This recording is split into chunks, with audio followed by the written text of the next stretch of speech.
बड़े एंटरप्रेन्योर्स को इंतजार था कि शार्क टैंक जैसा कोई प्लेटफॉर्म पाकिस्तान आए। It was open for everyone. जो मेरे 2-3 साल लगने थे ना, वो शार्क टैंक ने बचा लिए। कितनी इन्वेस्टमेंट जीती है? तकरीबन 4 करोड़ रुपए। मेड इन पाकिस्तान चीज को चलाना बहुत मुश्किल है। पाकिस्तानी को ना स्कैम की और जल्दी रातों रात पैसा बनाने की ना बहुत शौक है। शॉपिफाई के कोर्सेज लोग 50,000 रुपए से लेके 1.5 लाख रुपए में बेच रहे हैं। फुटवेयर का कारोबार शुरू करना है, कहाँ से स्टार्ट करना है? अगर आप ब्रांड बना गए, उसके बाद फिर आपका ब्रांड आपको बनाएगा। आज सुनो पैसा पॉडकास्ट में ई कॉमर्स एक्सपर्ट और शार्क टैंक पाकिस्तान के फाइनलिस्ट हसीब अकबर हमारे साथ मौजूद हैं। World famous reality show shark tank अब पाकिस्तान में आ चुका है। इस शो में बेशुमार यंग एंटरप्रेन्योर्स अपने बिजनेसेस को मुख्तलिफ इन्वेस्टर्स के सामने पिच करेंगे। शार्क टैंक पाकिस्तान का कैसे हिस्सा बन सकते हैं? ई कॉमर्स पे काम करने वाले लोगों को शार्क टैंक पाकिस्तान से कितना फायदा होगा? क्या शार्क टैंक पाकिस्तान की इकोनॉमी को बेहतर करने में हेल्प करेगा? शार्क टैंक पाकिस्तान कैसे न्यू बिजनेसेस को अपॉर्चुनिटीज देगा? इन सब सवालों के जवाब जानने के लिए इस पॉडकास्ट को एंड तक लाजमी देखिए।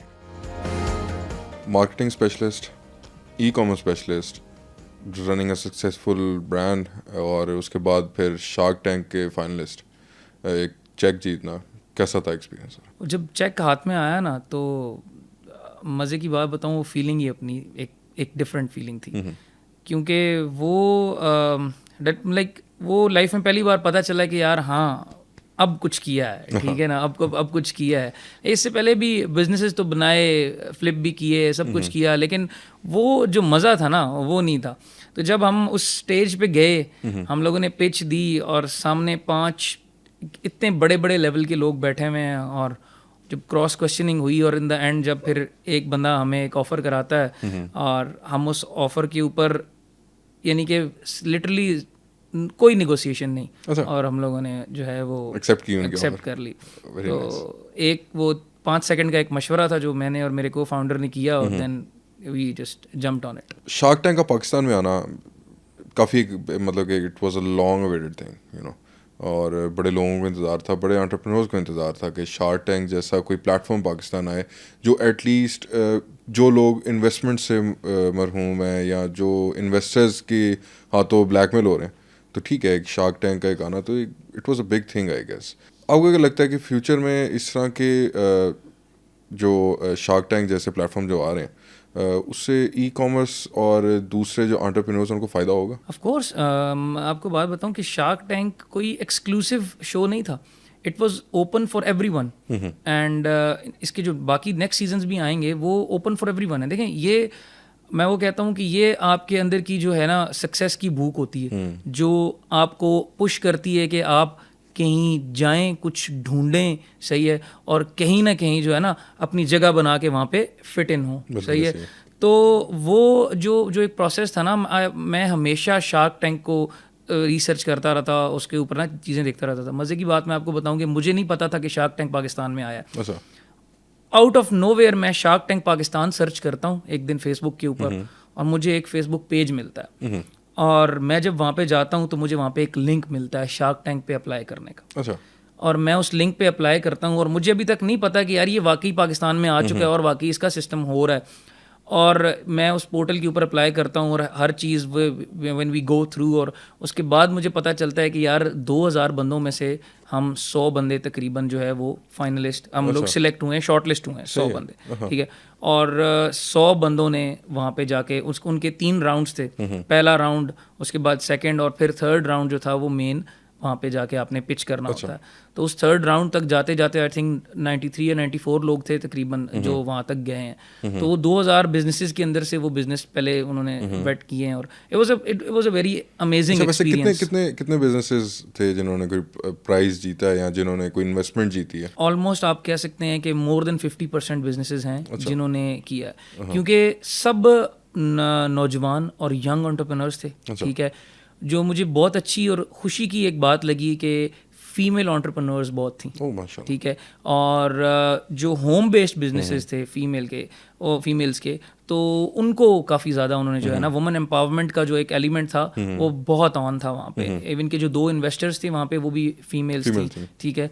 तो वो मुझे बहुत अच्छा लगा। किस फील्ड से रिलेटेड बिजनेसेस थे जो पिच हुआ है वहाँ पे, और जो वहाँ पे जो आप बता रहे हैं कि 94 आई गेस बिजनेसेस जो आगे सामने आए, तो मेजॉरिटी किस फील्ड से रिलेटेड थे लोग? अच्छा, मेजॉरिटी जो बिजनेसेस भी आए हैं और जो इन्वेस्टमेंट्स भी मिली हैं ना, वो या तो टेक या ई कॉमर्स। अच्छा। देखें दौर ही इस टाइम पे दौर ई कॉमर्स का है, ठीक है, इस टाइम पे दौर ई कॉमर्स का है और दौर है टेक का, सही है। तो वो मेजॉरिटी ऑटोमेटिकली ना वहाँ पे जितने भी जो लोग थे, जो यंग लोग थे, वो सारे टेक, मेजॉरिटी टेक और ई कॉमर्स से रिलेटेड थे।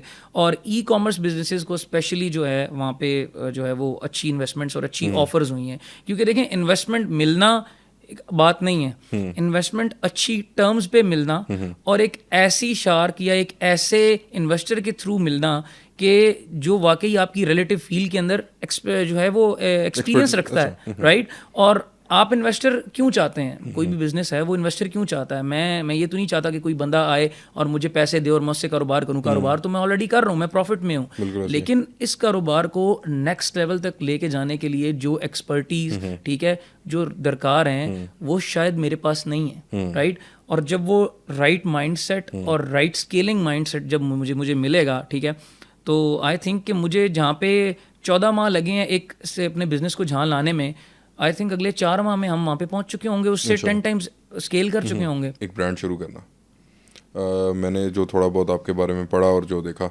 मुझे पता चला कि आपने बेशुमार फेलियर्स देखने के बाद यहाँ तक पहुँचे और उसके बाद आप मतलब एक सक्सेसफुल ब्रांड चला रहे हैं और मेड इन पाकिस्तान प्रोडक्ट्स आप ऑनलाइन सेल कर रहे हैं, जो कि बहुत अच्छी बात है, क्योंकि बेशुमार ई कॉमर्स स्टोर्स ऐसे हैं पाकिस्तान के अंदर भी इवन जो मेड इन चाइना प्रोडक्ट्स बेच रहे हैं या इंपोर्ट करके कुछ ना कुछ बेच रहे हैं, and you are trying to promote made in Pakistan products. और होपफुली आप मेरा ख्याल है इंटरनेशनल भी जाएंगे उसके अंदर और जा रहे होंगे। तो what was the idea behind up street को? मैं आपको एक सिनेरियो बताता हूँ कि आप एक काम कर रहे हैं, एक कारोबार कर रहे हैं और आप एक दिन सो के उठते हैं, ठीक है, और आप देखते हैं कि आपको एक ईमेल आई हुई है और आपकी दुकान पे ताला लग गया। आप सोचें आपको कैसा फील होगा कि आपका कारोबार ख़त्म हो गया, बिल्कुल आउट ऑफ नोवेयर, मैं तो डन एंड डस्टेड, ठीक है। तो ये मेरे साथ हो चुका है प्रैक्टिकली, ठीक है। पोस्ट कोविड जो मेरा पहला ई कॉमर्स वेंचर था, तो मैंने जब वो स्टार्ट किया तो ऑफ कोर्स नेचुरली मैं उन प्रोडक्ट्स की तरफ गया कि जो मेड इन पाकिस्तान नहीं थी, ठीक है, वो इम्पोर्टेड प्रोडक्ट्स थी और कुछ इस तरह की चीज़ें थी कि जिनमें इन वन वे और अनदर एक ब्रांड का नेम शामिल होता था। तो हम लोगों ने वो बेचना शुरू किया, बड़ा जल्दी उसको हम लोगों ने स्केल किया, बड़ी जल्दी हमने उसको प्रॉफिटेबल किया, बड़ी कम इन्वेस्टमेंट के अंदर। लेकिन उसका जो बैकफायर हुआ वो ये था कि वो हम लोग एक दिन सो के उठते हैं और एक ईमेल आई होती है कि जी आपका कारोबार बंद हो गया और अस्सलाम वालेकुम। अच्छा। तो हमारे जितने भी मार्केटिंग प्लेटफॉर्म्स थे, फेसबुक था, वहाँ से हमें बैन कर दिया उस हमारे ब्रांड को, ठीक है, हमारा एड अकाउंट बंद हो गया और हमारी जितनी भी मेहनत थी वो सारी बेसिकली ख़त्म हो गई, क्योंकि वो कॉपीराइट के अंदर वो आ गया, ठीक है। तो it was a very big step, बड़ा एक टर्निंग पॉइंट था इस चीज़ को, लर्निंग कर्व आप कह सकते हैं, ठीक है, कि although I have been like 10 years in the field, ठीक है, इट्स बीन लाइक 10 years और मैं ब्रांड्स को सर्विसेज दे रहा हूँ, लेकिन मेरे जैसा बंदा इस काम का शिकार हो गया। तो मैंने उस चीज़ को फिर थॉरली सोचा, जो प्रोडक्ट होती है वही जान होती है आपकी ई कॉमर्स बिजनेस की। तो फिर सोचा कि यार अब ई कॉमर्स बिजनेस करना है और करना भी पाकिस्तान में ही है, ठीक है, डॉलर्स के पीछे नहीं भागना, पहले रुपए कर लें, उसके बाद रुपयों से जब रुपयों को ही डॉलर में लेके जाएंगे और रुपए बनाने वालों को भी अपने साथ डॉलर में लेके जाएंगे इंशाल्लाह। तो फिर वो सीन था और जब हम लोगों ने फिर इसको स्टार्ट किया और एक प्रॉपर रिसर्च के साथ मेड इन पाकिस्तान चीज़ को लेके उतरे। मज़े की बात में ये है कि मेड इन पाकिस्तान चीज़ को चलाना बहुत मुश्किल है पाकिस्तानी मार्केट में। वो क्यों? उसकी रीज़न ये है कि इंपोर्टेड प्रोडक्ट्स या जो ब्रांडेड प्रोडक्ट्स होती हैं ना, या कॉपी प्रोडक्ट्स हैं या लेजिटिमेट ब्रांडेड प्रोडक्ट्स हैं, उनकी ऑलरेडी मार्केट क्रिएटेड है, बिल्कुल, ठीक है। You just jump on the train, ठीक है, और आप उसको सेल करना शुरू कर देते हैं, सही है। लेकिन एक स्क्रैच से एक अपना ब्रांड खड़ा करना प्लस मेड इन पाकिस्तान खड़ा करना, ठीक है, ये सबसे बड़ा चैलेंज था। लोग ट्रस्ट नहीं करते आप पे, लोग कहते हैं पाकिस्तान की बनी हुई प्रोडक्ट है, अपने ही लोग अनफॉर्चुनेटली ट्रस्ट नहीं करते। वो एक ट्रस्ट बनाना, वो जो है वो एंगेजमेंट, वो ट्रस्ट बिल्ड करना, वो ऑडियंस, अल्हम्दुलिल्लाह मोर देन 10,000 यूनिक कस्टमर्स का इस टाइम पे हमारे पास डाटा है, ठीक है, और जो बेसिकली हमारे रिटर्निंग बायर्स हैं, सही है।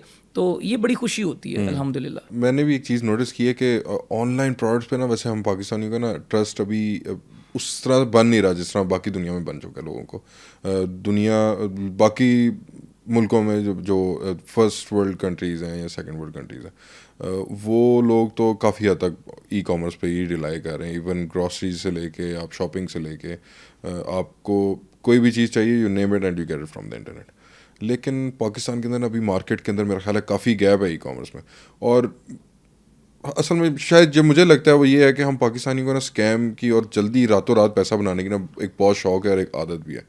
और ये आदत जब तक ख़त्म नहीं होगी हम ई कॉमर्स को उस तरह ग्रो नहीं कर सकते। जबकि मुझे जो लगता है कि ये है कि वो पूरी दुनिया जो है जो अपने इवन ऑनलाइन स्टोर्स जो बनवा रही है वो पाकिस्तान से बन के जा रहे हैं। और जो इधर से इतनी बड़ी इंडस्ट्री आईटी की टॉप इंडस्ट्री है, रेटेड जो फ्रीलांसर्स हैं वो पाकिस्तान पे हैं। आप फाइवर पे देखें, अपवर पे देखें, टॉप रेटेड आपके पाकिस्तानी हैं, ठीक है। अच्छा, मज़े की बात, स्कैम की बात जो आप कर रहे हैं कि स्कैम के इतने हम लोग शौकीन हैं कि आप देखें कि शॉपिफाई के कोर्सेज लोग 50,000 रुपए से लेके 1.5 लाख रुपए में एग्जैक्टली। और वो एक बड़ा एक वो चल रहा होता है कि शॉपिफाई कर लो तो आप पता नहीं क्या बन जाएगा, रातों रात मिलियनेयर बन जाएंगे। मतलब वो शॉपिफाई कर लो, Shopify is just a platform, I guess it's just a platform to run your business, ठीक है। आपकी ऑनलाइन दुकान है, ठीक है, और जिसके ऊपर आप अपना कारोबार चलाते हैं, ठीक है।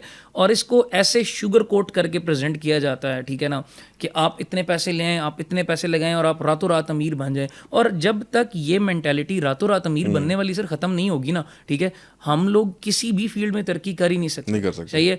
यहाँ पे हर इन्वेस्टर जो वो चाहता है कि मैं पैसा डालूं, रातों रात मेरा पैसा डबल हो और मैं वो पैसा जो है ना वापस निकालूं। सही है। ऐसा पॉसिबल ही नहीं है। एक टेक्निकल, एक जो ग्रोइंग बिजनेस है उसके अंदर इन्वेस्ट करना, उसकी ग्रोथ को देखना और देन अपना रिटर्न ओवर इन्वेस्टमेंट निकालना, ठीक है, वो एक लेजिटिमेट और एक लॉन्ग टर्म प्रोसेस है, ठीक है।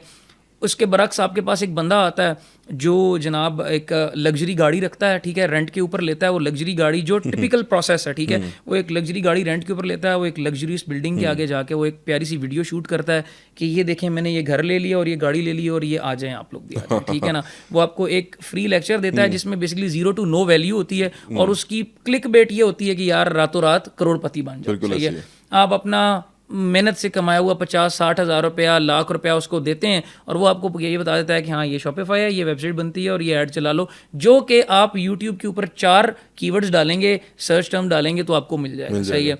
और वो बता के तो जो है वो आपसे फ़ी ले लेता है और that process keeps on going. मसला ये है कि हम लोग खुद कुछ करना नहीं चाहते। We want everything done for us. हम लोगों ने वैसे इजी मनी का मेरा ख्याल है ज़्यादा आदी हो गया। इजी मनी का कॉन्सेप्ट जो है ना वो बहुत ज़्यादा हम लोगों ने ले लिया कि यार कि शायद ऑनलाइन वर्क तो है जो है वो एक आसान काम है, इजी मनी है। सर नहीं, ये एक फुल टाइम जॉब है। कारोबार, एक दुकानदार सुबह आके अपनी दुकान खोलता है, रात को दुकान बंद करता है। सर ऑनलाइन दुकान कभी बंद नहीं होती। बिल्कुल ऐसे है। वो कभी बंद नहीं होती। वो पार्ट टाइम कैसे होगी? बिल्कुल पार्ट टाइम। मैंने अपने कारोबार के शुरू में अपनी जो हेल्पलाइन थी, व्हाट्सएप बिजनेस की हेल्पलाइन, अभी भी मेरे मोबाइल में कनेक्टेड है और मैं उसको देख रहा होता हूँ। मैंने खुद संभाली है, ठीक है। मैं अभी भी कस्टमर्स को खुद रिप्लाई करता हूँ। सही है। और आपको रात के 3 बजे भी मैसेज आते हैं और ना सिर्फ मैसेज आते हैं बल्कि कॉल्स भी आती हैं, क्योंकि आपने अपनी वेबसाइट के ऊपर व्हाट्सएप का बटन दिया हुआ है और वो डायरेक्ट आते हैं और वो इंक्वायरी करते हैं और आपको उसका जवाब देना पड़ता है। बिल्कुल ऐसे ही। आप नहीं देंगे तो बिजनेस लूज कर रहे होंगे। बिजनेस लूज कर रहे हैं, बिल्कुल। आप तो अटेंशन स्पैन इतना छोटा है कि अगर वो आया है आपके पास और उसने प्रोडक्ट आपकी पसंद कर ली है बट आपने जवाब नहीं दिया, विद इन 2-3 सेकंड्स वो गया। वो जाहिर सी बात है, वो he'll switch to another brand. Exactly. Market तो ओपन है, हर किसी के लिए ओपन है और आपको गूगल पे सब कुछ मिलता है, सब कुछ मिलता है। लेकिन हम लोग सिर्फ ये है कि हम लोग एक शॉर्टकट ढूंढ रहे होते हैं। Easy money. पूरी दुनिया इजी मनी पे नहीं रिलाय करती, सिर्फ पता नहीं क्यों हमारे खित्ते के अंदर, स्पेशली सब कॉन्टिनेंट के अंदर, इजी मनी का एक बड़ा एक कॉन्सेप्ट हो गया हो। क्या पैसे से पैसा कमाने वाला जो एक तरीका है जो हर बंदा चाहता है कि वो करे, वो पैसा इन्वेस्ट करे और वो उस बंदे के ऊपर ही बस रिलाई करे। लॉस हो गया तो उसका, प्रॉफिट हो गया तो दोनों शेयर कर लेंगे। तो ये हम इस चीज़ पे बड़ा एक रिलाई कर रहे हैं और ये बड़ा मेरा ख्याल है ये इस चीज़ को ना हमें वैसे क्लियर करना चाहिए, हमारे लोगों को क्लियर होना चाहिए कि Shopify is just a platform. उसके बाद और बड़ी चीज़ें हैं जो कि ई कॉमर्स के अंदर आ रही हैं। यहाँ पे जो गलती सबसे बड़ी है ना, हमारी अवाम, आपको पता है कि शुरू से यहाँ पे जो हालात रहे हैं और जो हमारी कौम के ऊपर जो हालात रहे हैं और जो एक सेटअप चलता आ रहा है, तो हर बंदा चाहता है कि यार वो सक्सेसफुल हो। अब जो स्कैमर्स हैं, जो बड़े लेवल के स्कैमर्स हैं, उनको पता है कि पेन पॉइंट क्या है, राइट। पेन पॉइंट है पैसा कमाना, ठीक है। तो आप पैसा कमा के इतना नहीं कमा पा रहे जितना आप पैसा कमाना सिखा के जो है ना पैसा कमा रहे हो, ठीक है। आप बेसिकली वो वेज बता रहे हैं जो पूरी दुनिया में हो के ख़त्म हो चुके हैं, ठीक है। और सर पाकिस्तान किसी भी तरीके से ना टेक्नोलॉजिकली ना किसी भी सूरत में किसी से पीछे हैं। आप उर्फे आम में सुनते हैं पाकिस्तान 10 साल पीछे है। सर कैसे 10 साल पीछे है? आप इट्स ग्लोबल वर्ल्ड, ठीक है ना, इट्स एन इंटरलिंक्ड वर्ल्ड। आप इस टाइम पे ऑनलाइन है, आप यूएस के साथ हैं, आप पूरी दुनिया में साथ हैं, ठीक है, टेक्नोलॉजिकली आप उसके साथ हैं, इंटरनेट आपके पास है। तो जो चीज़ें वो लोग 10 साल पहले करके छोड़ चुके हैं, अगर आप वो खुद नहीं छोड़ेंगे तो फिर आप ये कंप्लेंट तो नहीं कर सके कि पाकिस्तान जो है वो। अब यहाँ पे आपके पास एक बंदा आता है जो आपको बताता है डॉलर कमाओ, $50,000 अमेजोन के ऊपर लगाओ और जनाब तुम एक महीने के अंदर अंदर इतने डॉलर कमा लोगे। लेकिन वो आपको ये नहीं बता रहा कि अमेजोन एक ऐसी मार्केट प्लेस है कि जो ये काम कर देती है कि आपकी प्रोडक्ट बिकना शुरू हुई, वो उसके नीचे वाली लिस्टिंग पे सोल्ड बाय अमेजोन लगा के बेचना शुरू कर देगा, आपकी ही प्रोडक्ट आपसे ही 20 सेंट कम में ऐसे, ठीक है। वो ऐसी मार्केट प्लेस है कि जो रातों रात आपको यहाँ से यहाँ उठा के फेंक देगी, आपके ब्रांड की कोई वर्थ नहीं रहती, वहाँ पे कुछ नहीं रहता, और आपने बीइंग अ पाकिस्तानी इन्वेस्टर वहाँ पे डॉलर्स में इन्वेस्ट किया हुआ है। बिल्कुल ऐसे है। आप उसके बरक्स ये सोचें, देखें सर, जब तक आप ग्रेटर गुड के बारे में नहीं सोचेंगे ना, तो आई डोंट थिंक कि आप सक्सेसफुल हो सकते हैं, राइट। आप ये सोचें कि मेरे मुल्क में कितनी बेरोजगारी है, तो यार मैं क्या कर सकता हूँ, उस $50,000 की 10% मैं गारंटी देता हूँ कि आप $50,000 को छोड़ें, $5,000 जितनी इन्वेस्टमेंट आप पाकिस्तानी ई कॉमर्स में करें, आप 1 साल के अंदर इतनी ग्रोथ देखेंगे कि आपकी सोच है। क्योंकि sir there is a gap in the market, Pakistani e commerce market के अंदर इस टाइम पे बहुत बड़ा गैप है, और जो बंदा इस टाइम पे इस मार्केट के अंदर इन हो गया वो जीत जाएगा, वो पायनियर होगा। आज से 7, 8, 10 साल के बाद जब यही सर्कल दोबारा घूम के यहाँ पे घड़ी का घंटा 12 तक पहुंचेगा, ठीक है, तो क्या होगा, वही सर्कल रिपीट होगा और उस टाइम पे एक दौड़ लगेगी ई कॉमर्स, ठीक है। बट जो पायनियर्स हैं, ठीक है, वो तब तक कैश आउट कर चुके होंगे, वो गैप फिल कर चुके होंगे। तो दैट्स हाउ इट वर्क्स। मैं खुद कोविड तक मैं ई कॉमर्स ब्रांड्स को सर्विसेज देता रहा हूँ, और मैंने कभी नहीं सोचा कि मैं जनाब ई कॉमर्स करूँगा, मैंने कभी नहीं सोचा था। और जब कोविड आया, हमारे मल्टीनेशनल क्लाइंट्स, उन्होंने ऑफिस को ताले लगाए, लोगों को बर्खास्त किया, हमारी एजेंसीज को कहा अस्सलाम वालेकुम और अल्लाह हाफिज़, ठीक है, और वो बाहर चले गए। और हमारे जैसे और बहुत से निचले से बड़े तबके तक बड़े बड़े अच्छा पैसा कमाने वाले, हलाल की रोज़ी कमाने वाले लोग यहाँ से यहाँ आ गए। बट क्या चीज़ ग्रो हो रही थी? ई कॉमर्स, ठीक है। इवन पाकिस्तान में आपके दराज ने रिकॉर्ड बिजनेस किया है, कोविड में रिकॉर्ड बिजनेस किया है, ठीक है। और आप जिस ब्रांड की ऑनलाइन शॉप थी, वो लोग सारी रात बंद शटर्स के पीछे पार्सल्स पैक करके बेचते थे। इवन तो मैं ऐसे करता रहा हूँ, मेरा ब्रांड है, और हम लोग क्या करते थे कि उन दिनों में गेमिंग का एक बड़ा ट्रेंड चल गया, और लकीली हम लोगों ने कुछ गेमिंग चेयर्स इंपोर्ट की हुई थी, और वो अभी हमारी पहली शिपमेंट आई थी। कोविड आ गया, लॉकडाउन लग गया, सब कुछ बंद हो गया, तो ऐसे ही मुझे जहन में आया कि दुकान बंद है, अब क्या किया जाए, ऐसा क्या काम है जो लोग कर रहे हैं और उसको हम कुछ ऑनलाइन लेके जाया जाए।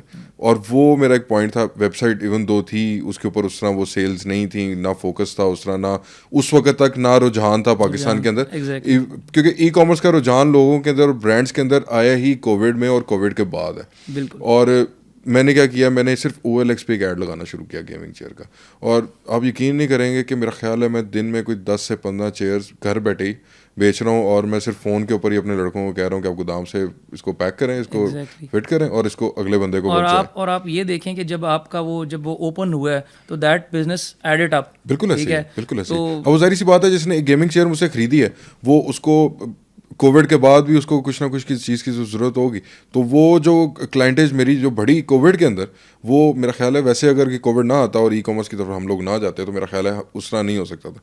बात सिर्फ ये थी कि हम लोग शायद डरते हैं कि कुछ पैसे हम ऐड के ऊपर लगा के शायद वो पैसे हम ज़ाया ही ना करते हैं, लेकिन मेरा ख्याल है कि मार्केटिंग के ऊपर पैसे ज़ाया नहीं होते। आप ये देखें कि आप एक कारोबार करते हैं, आप एक जगह दुकान खोलते हैं, तो क्या वो दुकान आपको गारंटी करती है कि तुम मेरा 5 लाख रुपए किराया दोगे, तुम लड़कों की जो है वो सैलरी दोगे, और तुम जो है वो बिल दोगे, और उसके बाद जो है मैं आपको इतना जनरेट करके दूंगी? कभी भी नहीं, ठीक है, कभी भी नहीं। लेकिन मैं आपको बताऊं कि आप रिजल्ट्स देखते हैं मेजॉरिटी के, आप पाकिस्तानी ई कॉमर्स में इस टाइम पे एवरेज नेट जो रिटर्न ओवर एड स्पेंड है वो 5 से 6 चल रहा है। बिल्कुल 5 से 6 चल रहा है, यानी कि आप 1 रुपया लगा के 6 रुपये कमाते हो वहाँ से, ठीक है, नेट रोएस जो चल रहा है, ठीक है।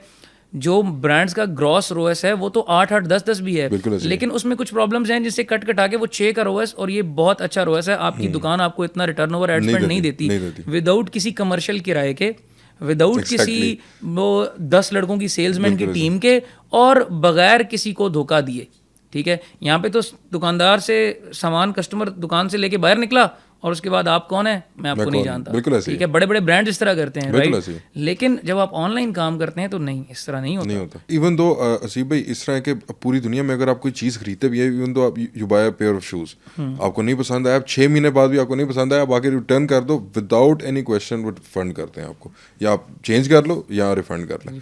लेकिन हमारे अंदर, जबकि ये हमारे नबी की सुन्नत है कि आपको कारोबार करो इस तरह के, अगर आपको कोई चीज़ आपके कस्टमर को नहीं पसंद आई, he wants to return you back. हमारे ब्रांड की पॉलिसी है, मैंने पहले दिन से रखी है, हमारे ब्रांड की पॉलिसी है कि अगर जो है आपको हमारी चीज़ पसंद नहीं आती है, ठीक है, तो हमारा सिर्फ और सिर्फ पाकिस्तान में ये चैलेंज होता है कि डिलीवरी का, ठीक है। हम कस्टमर को, और बिफोर हैंड हमारी वेबसाइट पे लिस्टेड है कि कस्टमर सिर्फ और सिर्फ डिलीवरी चार्जेस जो हैं वो कस्टमर पे कर दे।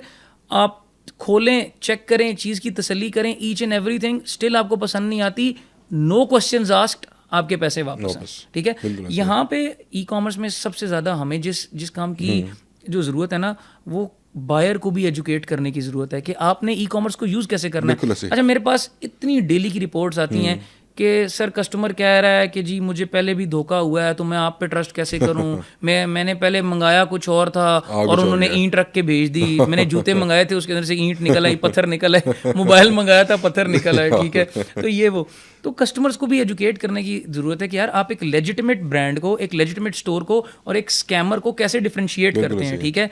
तो आप जब भी किसी भी ऑनलाइन स्टोर से बाय करते हैं तो लोग ये समझ रहे होते हैं कि मैं एक फेसबुक पेज से बाय कर रहा हूँ, नहीं। आप जब उस शॉप नाउ के बटन पे क्लिक करते हैं तो आप जाते हैं उसकी वेबसाइट के ऊपर, ठीक है। आपको चाहिए कि आप उस वेबसाइट को एक्सप्लोर करें, आपको उस वेबसाइट का हुलिया ही बता देगा कि वो कितनी जेन्युइन है और कितनी लेजिटिमेट है, राइट। उसके बाद आप उस बिजनेस को गूगल के ऊपर सर्च करें, यार गूगल के ऊपर एग्जिस्ट भी करता है, इसका कोई एड्रेस भी है, ठीक है, इसका कोई अता पता है, या ये कोई भी बंदा जो है वो जो एक किसी गली का एक जो है वो छोटा सा बच्चा है 15 साल का और उसने जनाब एक फेक पेज बना के, ठीक है ना, और वो ऐड चला रहा है। और वो देखें, फेसबुक ने तो पैसा कमाना है, वो तो किसी को नहीं रोकेगा ऐड से, राइट। जिसने अच्छी मार्केटिंग कैंपेन चला दी उसने ऑटोमेटिकली उसको सेल्स आएंगी। लेकिन ये कस्टमर का भी तो देखें फर्ज है ना कि वो उसको वेट करे प्रॉपरली, ठीक है। आप उसकी वेबसाइट, आप उसकी प्रेजेंस एंड सबसे बड़ी आप उसकी रिटर्न पॉलिसी, कस्टमर पॉलिसी पढ़ते हैं, ठीक है। और जब आपको पता चलता है कि वाकई यार ये एक लेजिटिमेट ब्रांड है, go for it, of course, ठीक है। लेकिन अगर आप इसी तरह कहीं से मंगवा लेंगे तो उसके बाद आप जो है इवन के दराज, ठीक है, आपको ऑप्शन देता है, आपको चीज़ नहीं पसंद आई, आप जाएं उनके फुलफिलमेंट सेंटर के ऊपर, वापस करें, ठीक है, with in the specific time limit, आपको या तो वॉलेट में आ जाएगा या आप जो एक्सचेंज में कुछ ले लें। दराज के ऊपर लोगों ने कुछ, मैं भी कुछ सोशल मीडिया के ऊपर ना कुछ ऐसे फ्रॉड्स देख रहा था कि शायद दराज की आज से कुछ साल पहले कोई 12 की कोई सेल लगती है और उसके ऊपर किसी बंदे ने कोई TCL की LCD या आई डोंट नो किसी ब्रांड की LCD उसने ऑर्डर किया और उसके अंदर उन्होंने क्या किया, उसने एक चिप बोर्ड का फटा काट के उसके अंदर डब्बे के अंदर डाला और उसको शिप करवा दिया। अब दराज भी उसको क्लेम नहीं करेगा क्योंकि दराज को तो पता है कि इसके अंदर डब्बे के अंदर शायद उसका वेट उतना था तो उसके अंदर LCD ही होगी और वो बंदे के तो जिसने 50-60 हज़ार जो उसने खर्चा वो तो उसका मिट्टी हो गया। तो दराज के लिए मेरा ख्याल है कि अब दराज अभी वो प्लेटफॉर्म है ही नहीं कि पाकिस्तानी जिसके ऊपर काम कर सके, क्योंकि एक तो दराज के ऊपर लोग सबसे ज़्यादा स्कैम ही दराज के ऊपर कर रहे हैं। मैंने पहली बात क्या की, दराज के एक मार्केट प्लेस है, आप दराज के ऊपर काम करके पैसा कमाना चाहते हैं, गुड, अच्छी बात है। लेकिन अगर आप एक ब्रांड आइडेंटिटी बनाना चाहते हैं, ठीक है, और आप अपने अपनी कस्टमर बेस बनाना चाहते हैं, आप उनको एजुकेट करना चाहते हैं, आप दराज के थ्रू नहीं कर सकते। आप अपनी एक मार्केट प्लेस बनाएं, आप अपनी एक ऑनलाइन प्रेजेंस बनाएं और उसके ऊपर ज़्यादा एक अच्छी, उस पर ज़्यादा अच्छा आपको एक तो कस्टमर आप पे इतबार भी करेगा, ठीक है। दूसरा कस्टमर को पता होगा कि यार मैंने इस ब्रांड से खरीदा है, शायद इसके पीछे आज़ाद नहीं है, पीछे से इसके पीछे कोई इसका मालिक है, इसके पीछे इसका कोई एड्रेस है, कोई ऑफिस है जहाँ पे अगर कोई मेरी चीज़ गलत भी निकलती है उनको मैं सर पे भी मार के आ सकता हूं। तो नहीं होता ना, कस्टमर को जब आपने वैल्यू फॉर मनी दी ना, वैल्यू फॉर मनी क्या होती है, आपने उसको चीज़ दी, साथ आपने उसको वो एजुकेशन दी कि यार हाँ आपको इस ब्रांड से इस तरह ख़रीदना है, ठीक है। तो वो इस चीज़ को याद रखेगा कि यार इस बंदे ने एक तो चीज़ भी दी है, ठीक है, और इनके ब्रांड से मुझे ये पता चला है कि मैंने अपने किस तरह स्कैम को और किस तरह किस चीज़ को डिफरेंशिएट करना है, राइट। तो ऑटोमेटिकली आपकी कस्टमर बेस जो है रिकरिंग कस्टमर, ई कॉमर्स में सबसे ज़्यादा जो प्रॉफिट कमाया जाता है ना वो रिटर्निंग कस्टमर से कमाया जाता है। बिल्कुल ऐसी, क्योंकि ई कॉमर्स में हर परचेज़ का आप पेमेंट कर रहे होते हैं, ठीक है।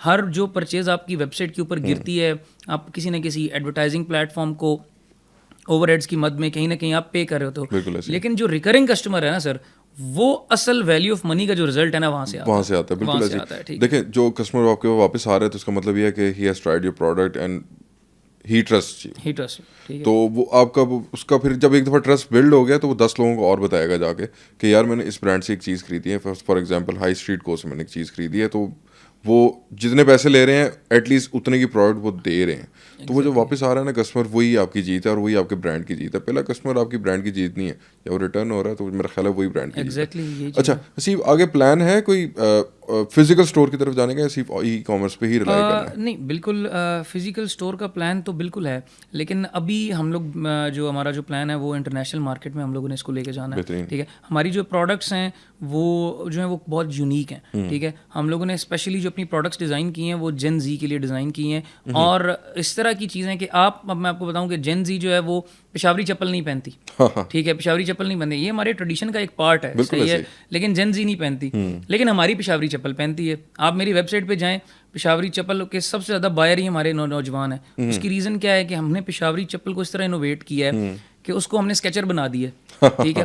उसका वजन ही नहीं है, ठीक है। उसकी कंफर्ट लेवल इस तरह की है कि आप पहने आपको लगेगा कि आपने स्केचर पहना हुआ है, सही है। तो आप पहनेंगे वो आपने फिर हमारी पेशावरी चप्पल आपकी पैंट शर्ट के नीचे भी चलती है, ठीक है, और आपकी कुर्ता शलवार के नीचे भी चलती है, सही है। तो इस तरह का है, और हम इसी चीज़ को लेके जा रहे हैं बाहर, ठीक है। और हम लोगों के क्योंकि जो हमारी जो इंस्पिरेशन है, जो डिज़ाइंस हैं वो वेस्टर्न है, और जो कल्चर हमने इन्फ्यूज़ किया है उसमें अपना पाकिस्तानी कल्चर इन्फ्यूज़ किया। अल्हम्दुलिल्लाह हमें सक्सेस मिली है उसमें, और हम लोग इसको जो है ना वो आगे लेके जा रहे हैं। आप इसको मैन्युफैक्चर इन हाउस कर रहे हैं या इसको आउटसोर्स कर रहे हैं? जो हमारी इन हाउस मैन्युफैक्चरिंग है ना वो एक सर्टन लिमिट तक है। हमारे बेसिकली जो है एनडीए साइन हुए हैं कुछ यूनिट्स के साथ, प्रोडक्शन यूनिट्स के साथ, और वो सिर्फ हमारी प्रोडक्शन करते हैं, सही है। बाकी हम अपनी जितनी भी प्रोडक्शन है ना वो आउटसोर्स करते हैं, सही है। उससे क्या होता है कि जो हैंडमेड चीज़ें जितनी भी बनती हैं ना सर, ये स्मॉल इंडस्ट्रीज़ में बनती हैं, और इनसे सीजनल मजदूरों का रिस्क जुड़ा हुआ होता है। तो कोशिश ये होती है कि फॉर ग्रेटर गुड जितना इसको फैलाया जाए, जितनी ज़्यादा छोटी इंडस्ट्रीज़ को अपने साथ कनेक्ट किया जाए, उतनी ज़्यादा जो है उसमें बरकत आती है। आपको नहीं पता आपका किस के नसीब के साथ जो है ना वो आपका रिस्क लगा हुआ, मतलब कि वो आप एक चेंज ला रहे हैं कि आपकी वजह से आप ई कॉमर्स की वजह से स्पेशली, और आपकी वजह से कई लोगों के रोजगार चल रहे हैं, और वो एक ही सिर्फ मैन्युफैक्चर के नहीं चल रहे, बहुत से लोगों के चल रहे हैं। उसमें धागे से लेके चमड़े से लेके जो बॉन्ड तक का जो मैन्युफैक्चरर है, और जो वेंडर है, और आगे जो मजदूर है जो कटिंग कर रहा है, जो उसकी सिलाई कर रहा है, तो उसमें मल्टीपल स्टेजेस हैं। हमारा अच्छा वेलफेयर एस्पेक्ट ये है कि मेरा जो यूनिट है जिसके साथ मेरा एनडी है वो 4 सद्दा के अंदर है। 4 सद्दा में आपको पता है हमारे पश्तून कल्चर है, वहाँ पे पर्दे का बहुत ज़्यादा रिवाज है, लेकिन आजकल हालात ऐसे हैं कि अगर मर्द और औरत दोनों काम ना करें तो काम नहीं चलता। तो हमने वहाँ पे क्या किया हुआ है कि जो पर्दादार खवातीन होती हैं, हमारी चप्पल की जो सिलाई होती है वो करती हैं। हमारी चप्पल उनके घर में जाती है, ठीक है, वो घर पे सिलाई करती हैं, उनको घर पे पर पीस अच्छे पैसे मिलते हैं, और जितना उनका हस्बैंड बाहर जाके काम करके आता है वो उससे एटलीस्ट 80% उसका वो घर में बैठ के कमाती है, ठीक है। वो घरदारी भी करती हैं बेहतरीन तरीके के साथ, और वो अपने शौहर का हाथ भी बटाती हैं, ठीक है। और इस चीज़ से हमारे जो कल्चर में जो हमारा जो ये कल्चर चेंज हो रहा है वुमेन एम्पावरमेंट का, ठीक है ना। देखिए ज़रूरी तो नहीं है कि औरत ने जो है वो घर से बाहर निकल के ही काम करना है, अगर वो नहीं निकलना चाहती है, ठीक है, तो उसको ऐसा मौके भी तो होने चाहिए कि वो घर में भी काम करे, ठीक है। अब वो पसमानदा एरियाज़ हैं, उनके पास फ्रीलांसिंग और वो सारा कुछ नहीं है, आ रही है आहिस्ता आहिस्ता, लेकिन जो है उन बेचारों की क्या गलती है, उनको भी तो कुछ दिया जाए, राइट। तो उनको हम लोगों ने ये किया हुआ है कि जो औरतें हैं, और मैं कोशिश करता हूँ कि जो नए कारखानेदार मेरे पास आते हैं, अक्सर लोग मेरे पास आते हैं जो ऑनलाइन बिजनेसेस शुरू करना चाह रहे होते हैं, मैं उनको बताता हूँ। तो मेरी भी यही कोशिश होती है कि यार उनको मैं ये एलिमेंट भी डालूँ कि यार इसमें आप वेलफेयर का भी एक एलिमेंट रखें इस तरह, और चलाएंगे, अल्लाह पाक चलाएगा। हमारे इस पॉडकास्ट का ना बेसिक जो एक मकसद है ना वो लोगों को कारोबार करना सिखाना है, और आपको इधर इनवाइट करने का मकसद भी ये था कि you being a success story, अगर किसी बंदे ने जूती का कारोबार या फुटवेयर का कारोबार शुरू करना है तो कहाँ से स्टार्ट करना है? आपने सबसे पहले जो है ना देखना है कि आप क्या चाहते हैं, ठीक है, आप क्या ख़रीदना चाहते हैं, सही है। और आपने मार्केट में फुटवेयर से रिलेटेड उन गैप्स को तलाश करना है जिनको आप फिल कर सकते हैं, राइट। और आप बहुत ही कम इन्वेस्टमेंट के साथ हैंडमेड के काम में आए, ठीक है। हैंडमेड कोई भी फुटवेयर, चाहे वो लेडीज़ है चाहे वो जेंट्स है, ठीक है, क्योंकि ये तो एक तो इसका ये फ़ायदा है कि ये स्मॉल क्वांटिटीज़ में बन सकता है, राइट, क्योंकि हैंडमेड होता है, ठीक है, और फिर ये ऑथेंटिक होता है, सही है। आप उसके अंदर आएँ, आप उसको टेस्ट करें। ई कॉमर्स सर नाम है टेस्टिंग का। जब तक आप टेस्ट नहीं करेंगे आपको नहीं पता कि ये प्रोडक्ट जो है मेरी चलेगी या नहीं, क्योंकि और ई कॉमर्स इतना आसान है, इतना आसान है। आपका हाइपोथेसिस 6 दिन के अंदर टेस्ट हो जाता है, ठीक है, आपका हाइपोथेसिस 6 दिन के अंदर टेस्ट हो जाता है, आपको बता देता है। मैट्रिक्स इतने एडवांस्ड हैं, ठीक है, कि वो आपको 6 दिन में बता देते हैं कि यार कि आया कि तुम्हारी ये प्रोडक्ट चलनी है या नहीं चलनी, बशर्ते कि आपने वो तमाम स्टेप्स लिए हों, ठीक है। ये बिल्कुल भी हलवा नहीं है, बशर्ते कि आपने तमाम वो स्टेप्स लिए हों कि जो कि एक successful e commerce marketing campaign को जो है वो बेहतर बनाते हैं, उसको चलने के काबिल बनाते हैं। क्योंकि शॉपिफाई वेबसाइट या वेबसाइट बना के तो 10,000 लोग बैठे हुए हैं, लेकिन उसमें से कितने लोग सक्सेसफुल होते हैं, इसके पीछे एक प्रॉपर प्लानिंग है, ठीक है, और उसकी प्रॉपर प्लानिंग की प्रॉपर फिर एग्जीक्यूशन है, ठीक है। तो जस्ट लाइक अ दुकान, आप इसको चलते हैं और लेके चलते हैं और इंशाअल्लाह ताला फिर रब बरकत डालता है। आपके इरादे स्ट्रांग हो तो मैं आपको बताऊं, मैंने जब ये काम स्टार्ट किया था तो मैंने 1 साल तक अपनी जेब में 1 रुपया भी इस काम से नहीं डाला, लेके नहीं गया, मैं हमने पहले 4 महीने तो हमने कुछ कमाया ही नहीं, कुछ कमाया नहीं। लेकिन मज़े की बात बताता हूँ, 100 कारोबार शुरू होते हैं, 90 कारोबार जो होते हैं वो पहले 6 महीनों में बंद हो जाते हैं। तो अगर आप 6 महीने क्रॉस कर जाते हैं तो आप उन 10% में से आ जाते हैं कि जो रेजिस्ट कर सकते हैं, ठीक है, हालात को रेजिस्ट कर सकते हैं। बस आपने वो टाइम रेजिस्ट करना होता है। अनफॉर्चुनेटली बिजनेस का कॉन्सेप्ट हमें ये समझा दिया गया कारोबार में मुनाफा। अब स्ट्रीट को की कितनी सेल है? अब स्ट्रीट को की इस टाइम तक जो सेल है, पहले 3 माह तो कुछ भी नहीं बनाया, लेकिन जो उसके बाद जो सेल है वो तकरीबन 4 करोड़ रुपए तक की। स्टार्ट कितने से किया था आपने अब स्ट्रीट को? 9 लाख रुपए से। फेलियर भी देखा।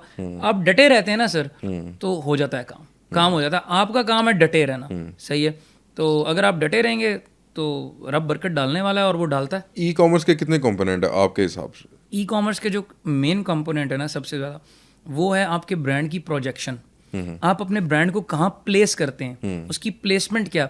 आया कि आप लुई विटॉन है, ठीक है, या आप रशीद जनरल स्टोर हैं, ये आपने डिसाइड करना है। अगर आप रशीद जनरल स्टोर रहेंगे तो आपने देखा होगा कि लाहौर के अंदर ऐसे रेडी वाले हैं जो 40 साल से एक डिश बेच रहे हैं जो कि 4 करोड़ बंदा खा चुका है, लेकिन वो आज भी उसी रेडी पे हैं, बिल्कुल ऐसे, ठीक है। वो 40 साल से उसी रेडी पे हैं, वो ब्रांड नहीं बना पाए, ठीक है, वो उसको स्केल नहीं कर पाए, ठीक है। उन्होंने पैसे अच्छे कमा लिए होंगे लेकिन उसको ब्रांड नहीं बना पाए, राइट।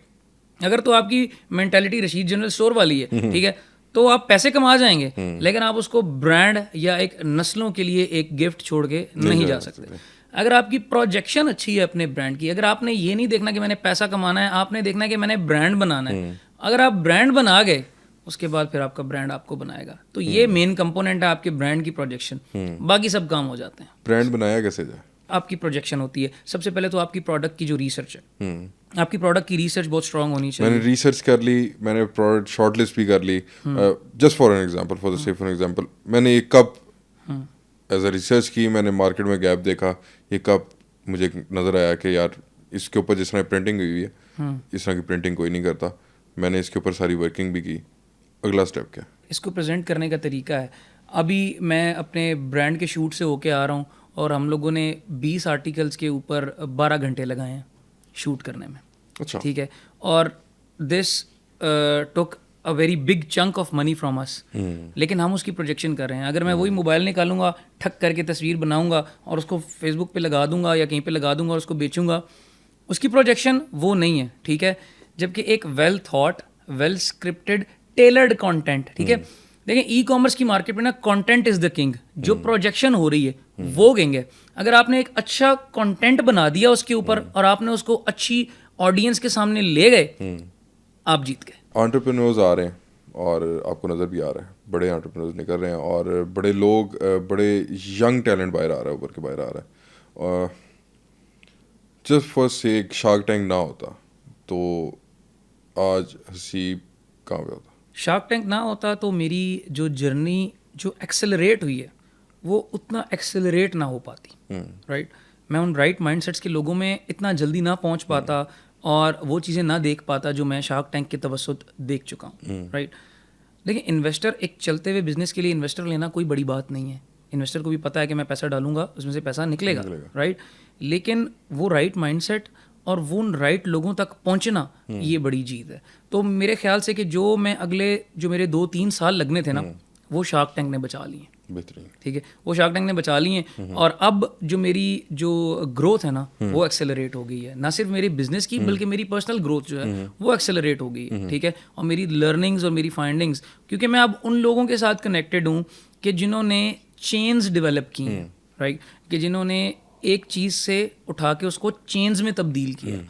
तो जब आप राइट माइंडसेट के अंदर जाते हैं और आप जब फाइंडिंग करते हैं, तो मेरे ख्याल से सबसे बड़ा नॉलेज वही है और सबसे बड़े जो है वो पावर भी वही है। तो कितनी इन्वेस्टमेंट जीती है?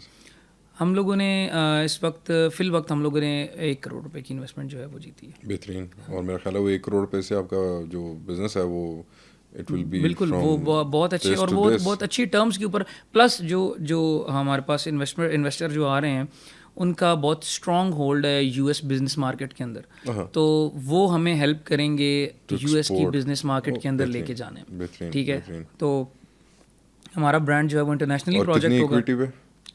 ये हम लोगों ने 20% इक्विटी के ऊपर जो है ना वो 1 CR दी है। 1 CR लिया हम लोगों ने अभी तक अपना जो ब्रांड है 20% इक्विटी के ऊपर हम लोगों ने इसको डाइल्यूट किया अपने ब्रांड को 1 CR के ऊपर। और हमारा ब्रांड जो है वो टोटली बूटस्ट्रैप्ड है। बूटस्ट्रैप का मतलब होता है कि जेब से लगा हुआ पैसा। ठीक है, तो हमने सिर्फ 20% अपना ब्रांड दिया है। ठीक है, और उसके एवज हम लोगों ने जो है वो 1 CR जो है उनसे लिया है। और ये एक प्रॉपर थॉरली कैलकुलेटेड और ड्यू डिलीजेंस से होकर एक प्रोसीजर होता है। कोई भी बंदा अपना पैसा अपने आप के हाथ में इस तरह नहीं पकड़ाता। और ऑनेस्टली मैं उस पैसे के पीछे हूँ भी नहीं, मैं तो हूँ उस नॉलेज के पीछे। ठीक है, कि जो वैल्यू उस पैसे के साथ आ रही है, वरना पैसा तो हर इन्वेस्टर मुझे देने को तैयार है। ठीक है, क्योंकि ई कॉमर्स में सबसे बड़ी जो अच्छी बात होती है ना, आपके पास स्टैट्स होते हैं। ठीक है, अब जैसे मैं शॉपिफाई यूज़र हूँ, ठीक है, शॉपिफाई के ऊपर मेरे पास स्टैट्स हैं, ठीक है, जो कि प्रूवन है, जो कि ना सिर्फ आप शॉपिफाई से क्रॉस चेक कर सकते हो कि बल्कि मेरे फेसबुक, गूगल, इंस्टाग्राम के ऐड अकाउंट से क्रॉस चेक कर सकते हो कि यार वाकई ये जो चीज़ क्लेम कर रहा है शॉपिफाई पे, इसने इतनी सेल की है, आया कि इसका ऐड अकाउंट भी उसको बता रहा है। ठीक है, आया गूगल को, फेसबुक को इतनी पेमेंट्स गई हैं। अगर ये 5 का ROAS क्लेम करता है तो इसका मतलब है इसने 1 रुपया लगाया हुआ है। मैं अगर महीने की 50 लाख की सेल उठा रहा हूँ तो मैं 10 लाख रुपया लगा रहा हूँ। ऐसे ही है। तो वो जब टैली होता है तो वो दूध का दूध और पानी का पानी हो जाता है। तो ई कॉमर्स जो है ना वो आपके बिजनेस के को जो स्टैट्स प्रोवाइड करता है ना, ठीक है, आपकी दुकान में कस्टमर आया लोकल बिजनेसेस के पास, ठीक है, 40-40 साल हो गए हैं, दुकानें चल रही हैं, लोग पैसा भी कमा रहे हैं। दुकान में कस्टमर आया, जूती ली, चला गया, आपको नहीं पता वो कौन था। मेरे स्टोर के ऊपर कस्टमर ने क्लिक किया, मेरे पिक्सल ने उसकी एट्रीब्यूशन रिकॉर्ड कर ली। मेरे पिक्सल को पता है कि वो उसका नाम हमीद है, उसके इंटरेस्ट जो हैं वो लेदर में हैं, वो कौन से लेदर में हैं, वो किस चीज़ को लाइक करता है, वो क्या करता है, सुबह कब उठता है, शाम को मोबाइल कब उठाता है, एवरी सिंगल थिंग मेरे पिक्सल को पता है। ठीक है, अब जब इतनी ज़्यादा कस्टमर इन्फॉर्मेशन आपके पास है तो आप अपनी कैंपेन्स को टारगेट करके स्केल करते हो। यही वजह है कि जहाँ पे नॉर्मल ब्रांड, नॉर्मल दुकान, नॉर्मल कारोबार 10 साल में पहुँचता है, एक अच्छा well thought, well executed e commerce business 10 महीनों में वहाँ पहुँच जाता है। ठीक है, ये सबसे, क्योंकि डाटा जो है इस टाइम पे, डाटा इज़ पावर। जिसके पास डाटा है वही जीतेगा। और अगर आपके पास डाटा नहीं है, अगर आपके पास रिसर्च नहीं है, तो आप जितनी मर्जी कोशिश कर लें, जितना मर्जी पैसा इन्वेस्ट कर लें, you will and up with nothing. Exactly. Untapped corners को जब आप टैप करते हैं तो आपको नहीं पता होता कि वहां से क्या निकलेगा, राइट। लेकिन जब आपके पास एक सेट ऑफ डाटा होता है तो आपकी जो सक्सेस के जो चांसेस हैं वो यहाँ से यहाँ आ जाते हैं। एग्जैक्टली। और यही चीज़ लोगों को समझने में अभी टाइम है, लग जाएगी समझ। एग्जैक्टली। जब तक वो उन लोगों के पीछे नहीं भागेंगे जो मंजन फरोश अभी बहुत रैपिडली चेंजिंग आ रही है। अब मेरे पास ऐसे लोग आते हैं कि जो 3 नस्लों से कारोबार चला रहे हैं और वो लोग अभी तक ऑनलाइन नहीं गए, अभी तक वो ऑनलाइन नहीं गए। ठीक है, मैं उनसे कारोबार सीखना चाहता हूँ। अच्छा, असल में ना एक अजीब एक और मसला है, जो ओल्ड माइंडेड लोग हैं ना, जो हमसे पिछली नस्ल है, उससे पिछली नस्ल है, वो जिस तरीके से कारोबार करती आ रही है ना, हाथ के साथ खातों पे, और दुकानदारी वाला कारोबार, वो उनको छोड़ना ही नहीं चाहती। वो उसको छोड़ना ही नहीं चाहती। आप लाहौर की बहुत बड़ी मार्केट्स देख लें, शालम मार्केट देख लें, आजम मार्केट देख लें, इवन आपके इस्लामाबाद पिंडी के अंदर बेशुमार मार्केट, राजा बाजार है, वो लोग उस मार्केट को छोड़ के ऑनलाइन मार्केट की तरफ एतबार करना ही नहीं चाहते, क्योंकि वो उनका भी उस तरह का माइंडसेट है ही नहीं। और जब वो नई जनरेशन को बताने की कोशिश करती है ना, तो वो कहते हैं पता नहीं क्या खलाई बातें कर रहा है। इंसान चेंज नहीं पसंद करता, इंसान जो है ना वो रिजिड है। मसला ही तो ये है कि इंसान चेंज नहीं पसंद करता, ठीक है। अब जिसको गोश्त खाना पसंद है उसको गोश्त खाना ही पसंद है, वो सब्जी खाता ही नहीं खाता। वो ट्राई नहीं करता सब्जी को, उसको पता ही नहीं है इसकी वैल्यू क्या है, राइट। तो हमें चेंज पसंद ही नहीं है। प्लस कुछ हमारे अनफॉर्चुनेटली हमारे यहाँ ना एथिक्स की बहुत कमी है। तो जहाँ पे हमारे एक स्पेसिफिक तबके को जिस चीज़ में फ़ायदा हो रहा होता है ना, तो वो कभी भी ये नहीं चाहता कि वो फ़ायदा नीचे तक पहुँचे, बिल्कुल ऐसे, राइट।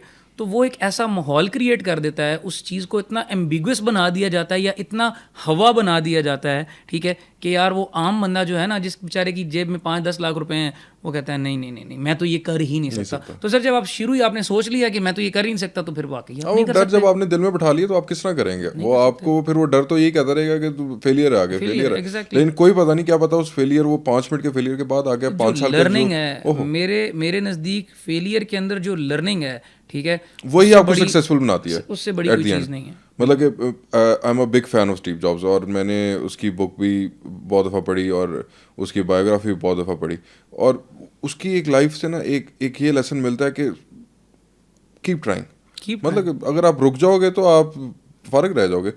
मैंने उसकी बल्कि एक मूवी से एक बहुत बड़ा लेसन जो मुझे मिला ना, वो ये था कि किसी की प्रोडक्ट उसने उठाई, ठीक है, किसी को जाके भेज दी, सही है, और उसने सिर्फ उस प्रोडक्ट को, एक्चुअली आप एप्पल ही पूरा ब्रांड देख लें, फ़ोन $50 का, बात आपकी वाली, फ़ोन $50 का, चाइना भी क्लेम करता है आप पूरा फ़ोन $50 में बना सकते हैं सेम क्वालिटी में, लेकिन बात ये वो स्टेटस बेच रहा है। आप बना दे, नहीं खरीदेंगे कोई नहीं खरीदेगा। मतलब कि मैं उसको बनाना के नाम पे सेम उससे बेहतर चीज़ बना के बेचना शुरू कर दूंगा, कोई नहीं खरीदेगा, वो सिर्फ स्टेटस बेच रहे हैं। उसने उसको प्रोजेक्ट ही इस तरह करता है हर साल आके, एप्पल के जो CEO है वो हर साल आके इस तरह उसको प्रोजेक्ट कर रहा होता है कि यार ये अगर आप ये वाली नई डिवाइस नहीं लोगे, हालांकि इवन दो पूरी दुनिया को पता है 16 Pro Max और 15 Pro Max में कोई फर्क नहीं है, सिर्फ एक बटन का फर्क है, नथिंग एल्स। iOS सेम है, कैमरा सेम है, सिर्फ आपके दिमाग के साथ खेलते हैं कि इसके अंदर हमने बैटरी अच्छी कर दी है, इसका कैमरा अच्छा है। देखें, मैं आपको बताऊं, स्टिल देखें कि एप्पल भी किसी न किसी जगह पे फेल होता है। अब उन्होंने जो वो VR ग्लासेस लॉन्च की थी, ठीक है, एप्पल विजन वो बहुत बड़ा फेलियर है, बिल्कुल, ठीक है, वो 2023 और 4 का बहुत बड़ा फेलियर है, लेकिन did it set them back? नहीं। उससे जो उनकी इतनी बड़े ब्रांड की जो लर्निंग होगी, अब आप देखें, अब उसके बाद वो जो प्रोडक्ट लेके आएंगे ना, वो तबाही बचा देगी। उनके शेयर्स को शायद कोई $1-2 का फर्क पड़ा हो, लेकिन जो अगली प्रोडक्ट आएगी वो शायद उसी के शेयर्स को $100 ऊपर लेके जाएगी। एग्जैक्टली। और यही बात है जो हम लोगों को समझनी चाहिए, स्पेशली क्योंकि देखें स्पेशली हमारे इस खिते के अंदर ना बिजनेस जो चल रहा है वो नस्ल दर नस्ल चल रहा है। जो नया बंदा बिजनेस में आता है ना वो डरता है। जो नस्ल दर नस्ल बिजनेस चल रहा है ना, अब उन लोगों को जो नई नस्ल है ना, जो शायद हम लोगों वाली नस्ल है और हमसे अगली आने वाली नस्ल है, उनको बिजनेस के पॉइंट ऑफ व्यू चेंज करने चाहिए और उनको बिजनेस की थिंकिंग चेंज करनी चाहिए, और शायद उसी वजह से लोगों को फ़ायदा होगा उस चीज़ का। मैं जूतों के सैंपल घर लेके आया ना, तो मेरी मदर वो बैठी हुई थी और उन्होंने देखा ये क्या है, मैंने कहा जूते बेचेंगे। तो कहती हैं तू जूते बेचेंगा? जो दुकानदार इतने बैठे ने, बंदे इतने नहीं जितनी दुकाना ने, तू किस तरह जूते बेचेगा? ठीक है। और यकीन करें कि उन्हीं की दुआओं से आज एक जो अच्छे से अच्छा दुकानदार है, 30 साल 40 साल पुरानी जिसकी दुकान है, वो दिन की 20 ऑर्डर निकालता है, हम दिन के 100 ऑर्डर निकालते हैं, उससे ज्यादा, बगैर किसी किराए के, बगैर किसी खर्चे के। डायमेंशन है, सिर्फ डायमेंशन अलग है, ठीक है ना। हमारे जो खर्चे हैं, हमारी जो प्रोजेक्शन है, हमारा जो सेटअप है, उसकी डायमेंशन अलग है। आज वो बिल्डिंग, अगर उस बंदे का स्पॉट भी चेंज हो जाता है, फर्ज करें, कितनी चलती चलाती कारोबार आपने देखे हैं कि वो किराए के ऊपर है, मालकान ब्लैकमेल करते हैं, वो बेचारे सिर्फ स्पॉट चेंज करते हैं, वो 40 साल वाला पुराना बिजनेस जो है ना वो खत्म हो जाता है, 0 पे आ जाते हैं, फिर उनको दोबारा 40 साल मेहनत करनी पड़ेगी, वो दोबारा उस पॉइंट पे पहुंचेंगे।